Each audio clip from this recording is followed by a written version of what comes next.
Dear friends, আপোনালোকে যিসকলে হয়তো ভাবি আছে, আশা কৰি আছে যে আপোনালোকে DLED কৰিব, অৰ্থাৎ প্ৰাথমিক বিদ্যালয়ৰ কাৰণে LP আৰু UPৰ কাৰণে যিটো আমাৰ ডিপ্লোমা লাগে, সেইটো DLED লাগে আৰু সেই DLED কৰিব বিচাৰিছে তেখেতসকলৰ বাবে এটা ভাল খবৰ আহি পৰিছে যে ইতিমধ্যে NCTয়ে ইতিমধ্যে DLEDৰ অনলাইন প্ৰচেছটো আৰম্ভ কৰিছে আৰু অনলাইন প্ৰচেছটো ইয়াত আপোনালোকে দেখা পাব admission notice pre entry test. অৰ্থাৎ DLED কৰিবলৈ গ'লে আমাৰ আগতে এটা এন্ট্ৰেন্স টেষ্ট দিব লাগে আৰু সেইটোৰ মেৰিট বেচিছত আমাৰ DLED নামভৰ্তি হয়। তো ইয়াত আপোনালোকে দেখা পাইছে pre entry test for admission into 2-year diploma in elementary education DLED course for this session 2025-27. Online application are hereby invited from eligible candidates who are permanent residents of Assam to appear in the pre-entry test 2025 for admission into 2-year diploma in elementary education অর্থাৎ DLED course। অর্থাৎ যিসকলে এই DLED কোর্সটো ল'ব বিচাৰিছে অসমত তেওঁলোকে permanent residence স্থায়ী সদস্য হ'ব লাগিব অসমৰ আৰু সেইসকলেহে এপ্লাই কৰিব পাৰিব। The course will be conducted in the NCTE recognized teacher education institution DLED CTE normal school BTC অর্থাৎ বেসিক ট্রেনিং সেন্টার যেটো আছে প্রত্যেকটি কিছুমান ডিস্ট্রিক্টত আছে এটো private or TEIS of the state for this academic session 2025-27 অর্থাৎ যেসকলে কৰিব বিচাৰিছে সেইসকল এই DLEDটো NCTEৰ আন্ডাৰত ন্যাশনাল কাউন্সিল ফৰ টিচাৰ এডুকেশ্যনৰ আন্ডাৰত এইটো কৰা হয় গোটেই ভাৰতবৰ্ষত। ইয়াত মিনিমাম এডুকেশ্যনাল কোৱালিফিকেশ্যন আপোনালোকে দেখা পাব।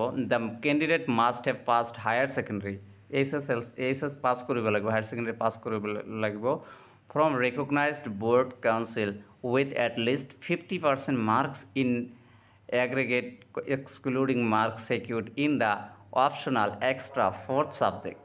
অৰ্থাৎ আপোনালোকে ইয়াত ফ'ৰ্থ ছাবজেক্টটো বাদ দি বাকি 5টা বিষয়ত আপোনাৰ 50% হ'ব লাগিব।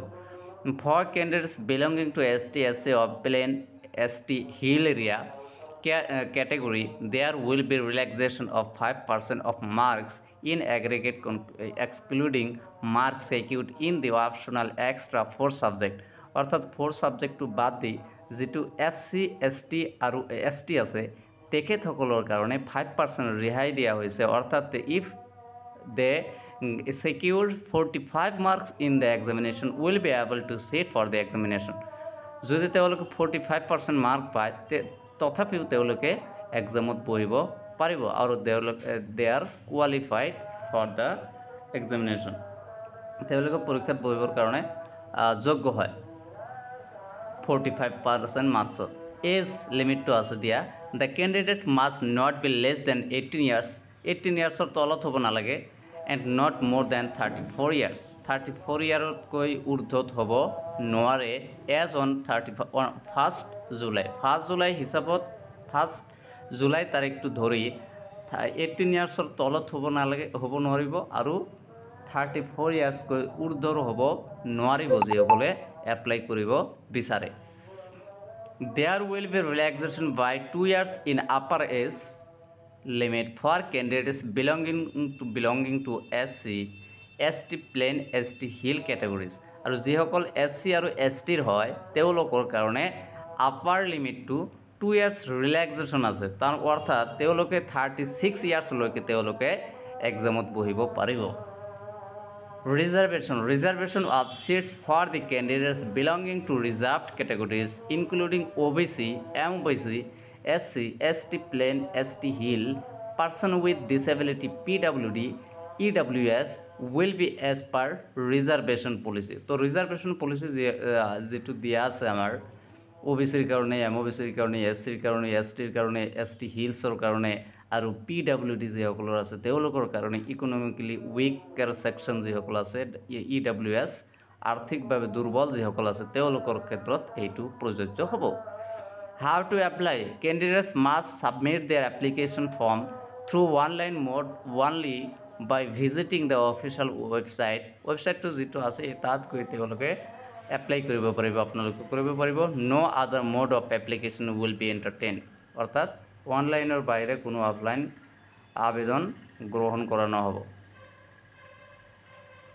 Application fees ₹600 for all categories to be paid online through internet banking, debit card, credit card, etc.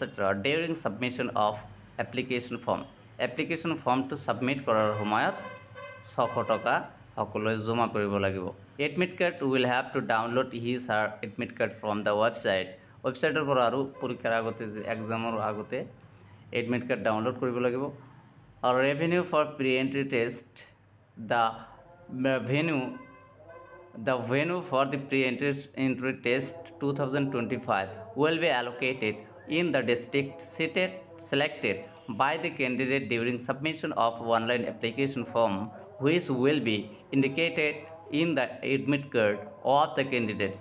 Seats will be allotted to the selected candidates in the teacher education institution of the district in which the candidate choose to appear for the pre-entry test 2025 অৰ্থাৎ যিসকলে তেওঁলোকৰ district select কৰিব apply কৰাৰ সময়ত সেই ডিষ্ট্ৰিক্টখনতে তেওঁলোকৰ পৰীক্ষাটো পতা হ'ব এন্ট্ৰেন্স টেষ্টটো পতা হ'ব seats will be allotted to the selected candidates in the teacher education institutions of the district in which the candidate choose to appear for the pre-entry test 2025 আৰু তেওঁলোকৰ সিটটো তাতে দিয়া হ'ব যত যিটো টিচাৰ এডুকেশ্যনত তেওঁলোকে এপ্লাই কৰিব বহিব বিচাৰে সেইটো অনুষ্ঠানতে তেওঁলোকৰ সিটটো এলকেট কৰা হ'ব এতিয়া ইম্পৰ্টেন্ট ডেটস কেতিয়া আৰম্ভ হ'ব কেতিয়া শেষ হ'ব কেতিয়া এডমিট হ'ব সেইসকলৰ কথা কোৱা হৈছে যে ইয়াত কোৱা হৈছে opening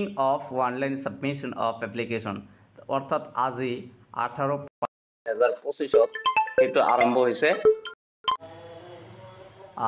choosing of online submission of application with fee payment to আপোনালোকে closing of online submission of application to হ'ব যেটো শেষ হ'ব সমাপ্ত হ'ব 5/6/2025 অৰ্থাৎ অহা মাহৰ 5 তাৰিখত এটো সমাপ্ত হ'ব download of admit cards from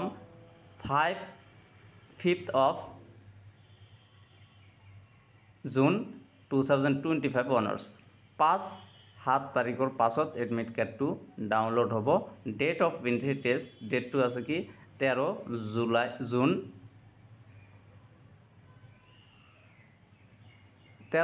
2025 declaration of result declaration হ'ব 28 জুলাই 2025 তাৰিখত সো এইখিনিয়ে আপোনালোকে যিসকলে ডিএলএড কোৰ্স কৰিব বিচাৰিছে আপোনালোকে এটো এপ্লাই কৰি দিয়ক আৰু এপ্লাই কৰাৰ পিছত আপোনালোকৰ নম্বৰ অনুযায়ী মেৰিট বেচিছত আপোনালোকে সিট পাব গতিকে আপোনালোকে ধুনীয়াকৈ পঢ়া শুনা আৰম্ভ কৰি দিয়ক আজিৰ পৰাই থ্যাংক ইউ